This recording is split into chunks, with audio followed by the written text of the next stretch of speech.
Bine v-am găsit, bine v-am regăsit, dragilor din Zodia Gemeni, oriunde v-ați afla. Suntem din nou împreună la o nouă lectură general colectivă pentru următoarea perioadă a lunii ianuarie, mai precis perioada cuprinsă între 19-25 ianuarie inclusiv a acestui an 2026, așa că toți cei care aveți soarele, luna, Venus, ascendentul în Zodia Gemeni, această lectură este de asemenea și pentru voi. Ca de fiecare dată, nu uitați, este totuși o lectură general colectivă, așa că vă rog să luați decât ceea ce va rezona cu voi. Și să nu mai pierdem timpul și haideți să vedem ce ne spun zarurile astrologice. Ce este important de știut pentru dragii mei din Gemeni în săptămâna 19-25 ianuarie 2026. Și avem casa a treia, Zodia Capricorn, și ce interesant, îl avem pe Jupiter. Dragii mei dragi, haideți să vedem.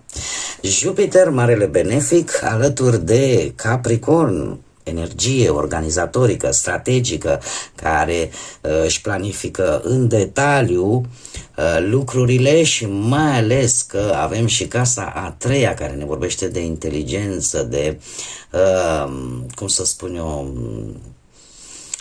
de acele călătorii scurte care vă pot aduce, mare atenție, și ceva bănuți. Se pare că veți fi, din punct de vedere al comunicării, pentru că e și casa comunicării în primul și în primul rând, casa a treia, ne vorbește exact de guvernatorul vostru, care este Mercur. Și combinația asta între Mercur și Jupiter aș spune că simbolizează foarte mult o expansiune. O expansiune, o cunoaștere mult mai bună, un optimism mult mai bun, curaj mult mai mult și o încredere în voi și o forță în voi foarte mare, dar pe care va trebui să o canalizați într-un mod cât mai strategic, într-un mod cât mai precaut, pentru a obține, nu știu, prin intermediul comunicării, a obține ceva legat de studii, ceva legat de cursuri, ceva de un interschimb cu alte persoane. Probabil că veți avea de făcut. Veți avea de făcut destul de multe drumuri. Călătorii multe. Vor fi niște comunicări foarte interesante, dar pe care voi va trebui să le abordați, cum am mai spus, foarte strategic și să nu vă grăbiți. Să le planificați foarte bine. Sunteți mult mai curioși și poate fi vorba de anumite persoane din cercul vostru foarte intim, nu știu, frați, surori. O situație care să implice persoane din cercul vostru foarte apropiat. Comunicarea cu aceste persoane. Nu știu, aș zice că ar fi bine să, chiar dacă unii dintre voi e posibil să aveți și un ascendent în Capricorn și să fiți foarte deciși atunci când vă interesează un anumit lucru. Totuși, se pare că veți pune mult mai mult preț în această săptămână pe o situație legată de stabilitate materială, unde puteți avea succes, dar atenție pe comunicare, și eu aș mai spune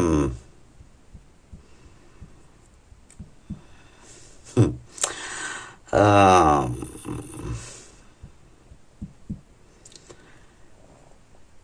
există șansa de reușită, să știți, foarte mare pe ceva legat, cum am mai zis, de o situație care implică anumite energii apropiate vouă. Că nu sunt surori, că nu sunt frați. Sunt niște implicații ale unor alte persoane. Este bine că există curiozitate,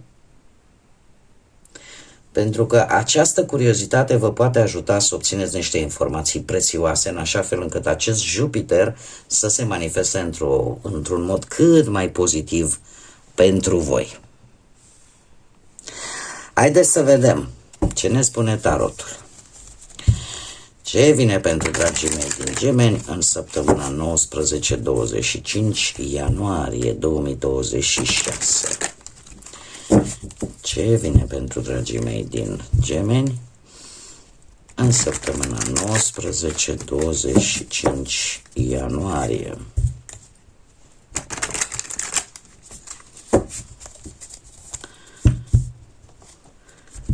Aș spune că, din punct de vedere al comunicării și al faptului că sunteți curioși și veți pune întrebări, dacă îl combinați cu organizarea, cu strategia, adică nu le puneți haotic acele întrebări, nu comunicați haotic, încercați să vă duceți strict pe subiect, strict pe ceea ce vă interesează, lucrul ăsta chiar vă poate ajuta foarte mult să vă extindeți cu acest Jupiter aici. Nu cred așa ceva. Deci nu cred așa ceva. Dragilor, nu știu dacă este întâmplător. Eu, de obicei, o spun, în tarot coincidențele nu există. Dar ce este foarte interesant este că acest rege de monede, indiferent cât de mult am amestecat cărțile și înainte să încep lectura cu voi, pentru că trebuie să le curăț energetic de la zodia de dinaintea voastră, totuși acest rege de monede insistă să apară. Deci este a treia oară a apărut și la Berbec și la Taur.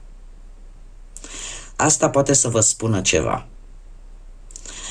Și așa cum am mai spus, e posibil într-adevăr să fie vorba de niște bănuți. De ce? Pentru că acest rege de monede reprezintă zodiile de pământ, printre care se află și zodia Capricorn, care tocmai ce mi-a ieșit în zarurile astrologice. Ce înseamnă asta? Înseamnă ori voi aveți vreun ascendent în zodii de pământ, în cazul tarotului, Taur, Fecioară sau Capricorn, sau poate chiar un Capricorn decât. Ce este foarte interesant că avem moderația, zodia Săgetător, poate să vă spună sau nu ceva, dar este foarte curios. De ce? Pentru că moderația aduce această energie de echilibru, în care voi veți încerca să evitați conflicte, să evitați discuții în contradictoriu, tocmai pentru a obține o anumită stabilitate financiară, care e posibil să fie legată de relația voastră cu alte persoane intime vouă. Și să apară acest succes pe care ne-l prezintă Jupiter, această reușită, iar acest rege de monede este energia care îmi vorbește de foarte mare ambiție. Dar o ambiție pentru a restabili, în special din punct de vedere economic în această săptămână. E posibil cu moderația pe care o avem aici să cumva să acceptați aparent, ca să zic așa, anumite lucruri, dar decât emoțional, fără să vă pierdeți realitatea, fără să pierdeți scopul vostru, de fapt important. Adică puteți accepta, nu știu, comportamente ale altor persoane nu tocmai plăcute din punct de vedere emoțional, dar le veți accepta pentru că vă cunoașteți, ca să zic așa, interesul, vă cunoașteți scopul principal pe care voi îl aveți. Așa, dacă să dăm așa o incursiune, ca să zic așa, prin viața asta profesională, începem cu acest rege de monede. Se pare că într-adevăr este cineva care poate să te ajute la locul de muncă, poate să aibă sau nu legătură cu zodiile de pământ, cum am mai spus, Taur, Fecioară sau Capricorn, în așa fel încât să puteți, să zic așa, să aplanați anumite discuții sau anumite aspecte la locul de muncă, în așa fel încât relația să fie un pic mai agreabilă, să aveți parte de noi colaborări sau chiar să aveți parte de semnare, de înțelegeri, de contracte și în felul ăsta să fiți expansivi, da? Să vă deschideți niște uși. Și în felul ăsta să obțineți cu acest 4 de monede, să obțineți această stabilitate financiară care pentru voi, cel puțin în această săptămână, este foarte importantă. Sau să obțineți acel job stabil, sau să obții acea promisiune, acea înțelegere, da? Poate cu un alt asociat. Dacă vorbim, cum am mai spus, de partea asta, de partea materială care predomină în mare parte, lucrurile sunt cam la fel. Există într-adevăr, pentru a obține o anumită stabilitate financiară, trebuie să faci un anumit posibil compromis la nivel emoțional ca ție să-ți meargă mai departe lucrurile și să obții această stabilitate materială. Și lucrul ăsta, din câte văd eu, se poate obține. Dacă vorbim de partea asta romantică, de partea sentimentală, aș spune că dacă există, în cazul în care există anumite probleme în relația voastră, se pot rezolva, dar aici trebuie să vă specific un lucru. E posibil ca interesul vostru în acest moment, interesul vostru foarte acut, poate pe partea asta banilor, să primeze în această săptămână. Acum nu știu cât de sincer veți fi voi și cât de onești veți fi voi să recunoașteți acest lucru, aici depinde doar de voi. Dar, în general, veți accepta o situație în relațiile voastre, cum să spun eu, unde ar fi important de înțeles că și celălalt probabil că are, la fel ca și voi, are necesitățile sale. Este într-adevăr aici, tot focusul se pune pe acest 4 de monede, dar există o situație de posesie, ca să zic așa, atât față de voi cât și voi față de perechea voastră, care nu e tocmai sănătoasă.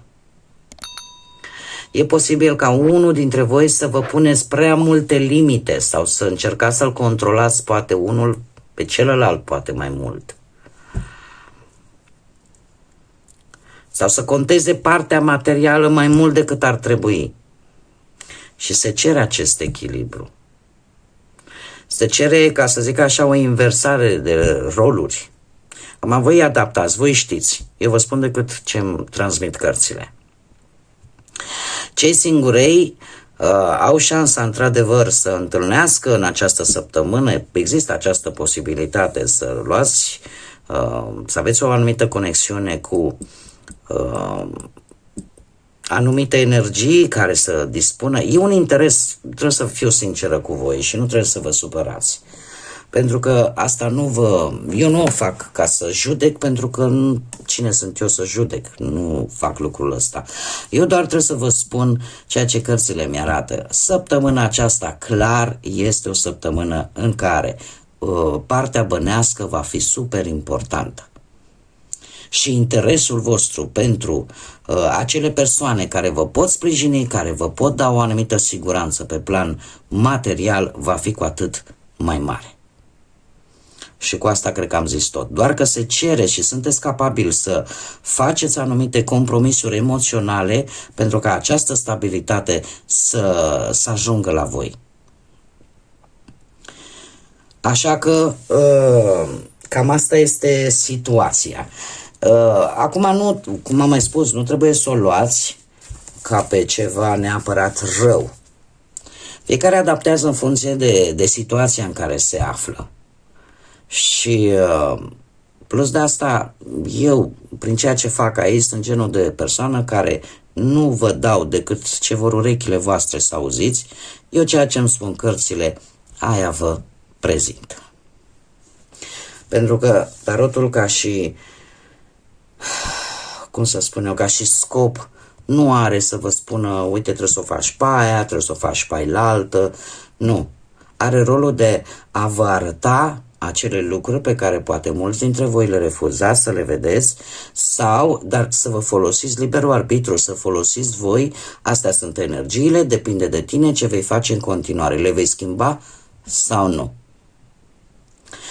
Mergem mai departe, haideți să vedem și ce mesaj divin am pentru voi, dragii mei, din Gemeni. Pentru această săptămână, ce interesant! Dragilor, să știți că, într-adevăr, un succes la nivel material chiar o să aveți la nivel personal, pentru că, din câte vedem aici, vă iese un soare. Vă iese un soare.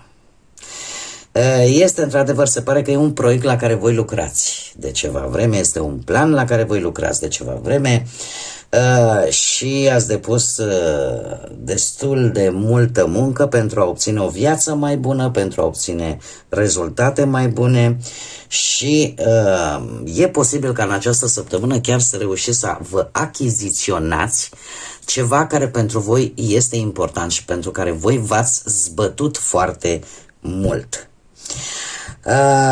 Într-adevăr, asta vă va face să, exact ce vă spuneam, asta vă va face să vă simțiți un pic singuri, pentru că interesul ăsta este un succes, într-adevăr, dar este un succes, de ce spun acest lucru? Nu am niciun fel de cupe și aici tot monede am. Și atunci partea asta, iar aici se face un compromis emoțional, asta nu înseamnă neapărat că tu simți. Da? E posibil să fie decât ideea de a simți ceva. Un succes, într-adevăr, pe unii poate să-i bucure acest lucru, pe alții poate să-i pună pe gânduri. Dar important este că fiecare să adapteze în funcție de situația care se află. Într-adevăr, avem un succes, dar așa cum bine spune și aici în mesaj, bucură-te în singurătate. Deci unii dintre voi, într-adevăr, puteți avea acest succes material care să vă împlinească, care să vă facă să vă simțiți bine, dar în același timp se pare că partea asta emoțională cam lipsește în această săptămână. Bun, dragii mei, cam atât am avut pentru voi. Mă bucur că v-am avut alături. Sper din suflet că am reușit să vă luminez un pic, să aduc un pic de claritate, iar până data viitoare când ne vom reîntâlni la o nouă lectură, tot binele din lume, multă energie pozitivă și, desigur, să fiți iubiți, dragilor!